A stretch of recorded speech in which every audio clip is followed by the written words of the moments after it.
Everyone, Howie Fisher from Fisher's Flies. Thanks for checking in as always. Today I'm going to be tying a Lance Egan pattern. This is the Egan Zero streamer.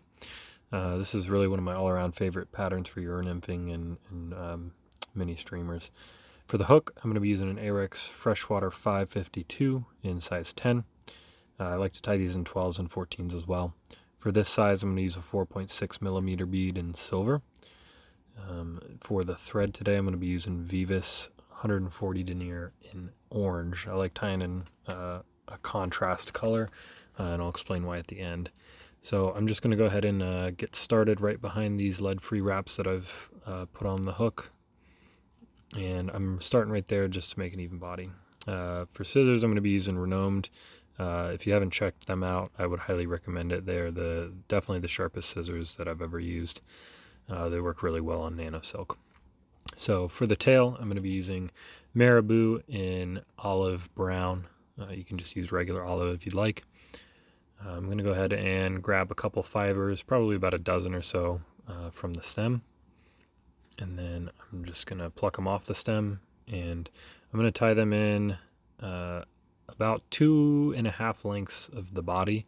On my vise, I like to tie the length of these tails right to that material clip you can see on the right side of your screen. I'll tie them up just right to behind the lead wraps again, just to try and create an even body and an even transition between the back half and the front half. For the body, I'm going to be using Straggle String from Semperfli and olive. I believe Lance Egan uses UV polar chenille that he cuts or uses one of the smaller sizes. I really like this because it does a really great job, durable, already small, so you don't have to cut the size down or anything like that. But use what you've got. If you have polar chenille, use that. Just going to go ahead and wrap that straggle string back to the tie-in for the tail, and then I'm going to bring my thread all the way back up to right behind the bead. And I like to create a nice even body of orange because once I wrap this body forward, that orange will actually show through. So I'm going to go ahead and I'm going to start working this forward, and I like to take touching wraps.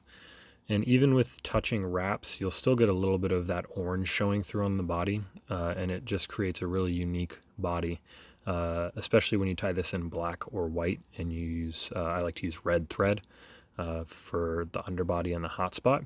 And on black and especially white, that red just shows through and makes a really good looking baitfish profile. So I'm just going to go ahead and tie that off right behind the bead. And then at this point, all I need to do is whip finish.